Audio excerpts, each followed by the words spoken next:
Welcome to Bible Study with Fred. This morning I'm going to read Leviticus chapter 4, verses 1 to 12. Make some comments. So please follow along with me in your Bible.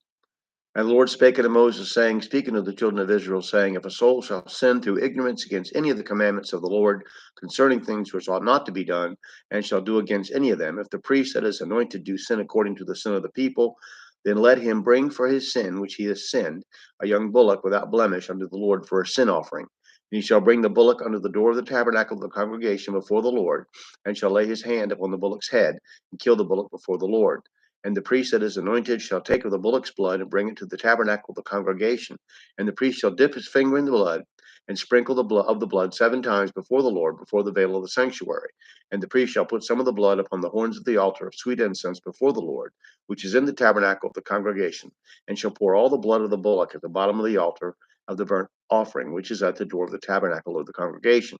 He shall take off from it all the fat of the bullock for the sin offering, the fat that covereth the inwards, and all the fat that is upon the inwards, and the 2 kidneys, and the fat that is upon them, which is by the flanks, and the caul above the liver with the kidneys. It shall he take away, as it was taken off from the bullock of the sacrifice of peace offerings, and the priest shall burn them upon the altar of the burnt offerings. And the skin of the bullock and all his flesh, with his head, with his legs, and his inwards, and his dung, even the whole bullock, shall he carry forth without the camp into a clean place, where the ashes are poured out, and burn him on the wood with fire, where the ashes are poured out, shall he be burnt. Bible characters who lived before the law were not unaccustomed to sacrifices for peace with God. Genesis 8:20 through 21. And Noah builded an altar to the Lord, and took of every clean beast and of every clean fowl, and offered burnt offerings on the altar. And the Lord smelled a sweet savor. And the Lord said in his heart, I will not again curse the ground any more for man's sake. For the imagination of man's heart is evil from his youth.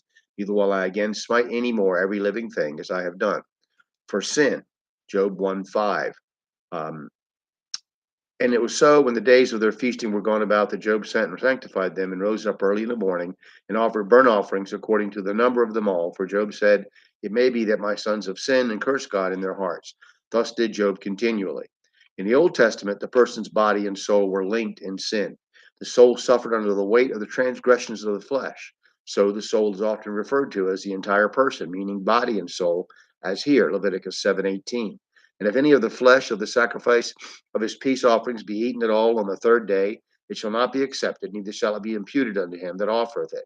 It shall be an abomination, and the soul that eateth of it shall bear his iniquity. But the redeemed believer, both Jew and non-Jew or Gentile, sometimes called Greek in Paul's writings, as the dominant culture was Greek, experiences an operation of God at their new birth that cuts the soul from the body. It is a spiritual circumcision. Colossians 2:11 and 12. In whom also you are circumcised with a circumcision made without hands, and putting off the body of the sins of the flesh by the circumcision of Christ, buried with him in baptism, wherein also you are risen with him through the faith of the operation of God, who hath raised him from the dead.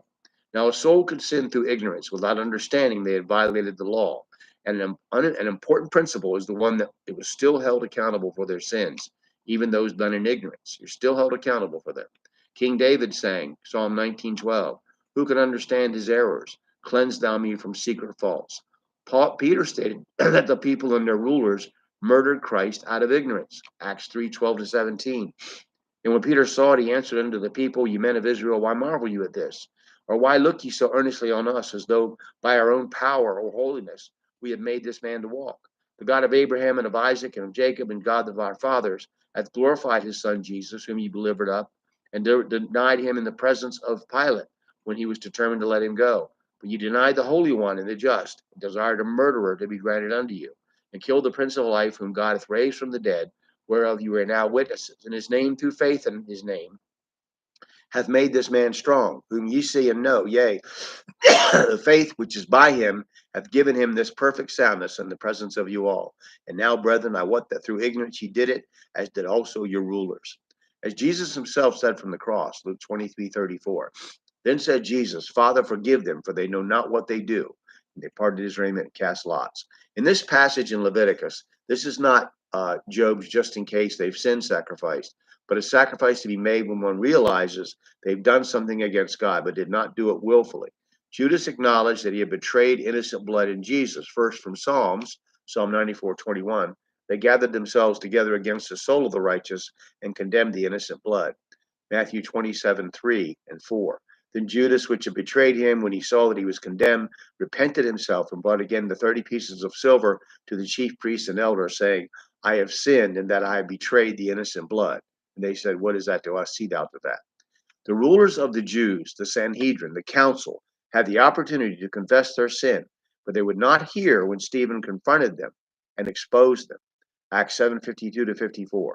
Which of the prophets have not your fathers persecuted? And they have slain them which showed before of the coming of the just one, of whom ye have been now the betrayers and murderers, who have received the law by the disposition of angels and have not kept it. When they heard these things, they were cut to their heart, and they gnashed on him with their teeth. One thing of note about verse 6 is that 7 is often the number of something being completed in the Bible. A word study of 7 would be an excellent subject for a Bible study. For verse 12, know that Christ himself was offered without the camp. Hebrews 13:11-12. For the bodies of those beasts whose blood is brought unto the sanctuary by the high priest for sin are burned without the camp. Wherefore Jesus also, that he might sanctify the people with his own blood, suffered without the gate. Okay, we'll stop there and pick it up in verse 13 next time. And I hope you'll read your Bible, study your Bible, cross-reference the verses, pray to God for wisdom and understanding, and then share your interpretation with somebody else. Thank you.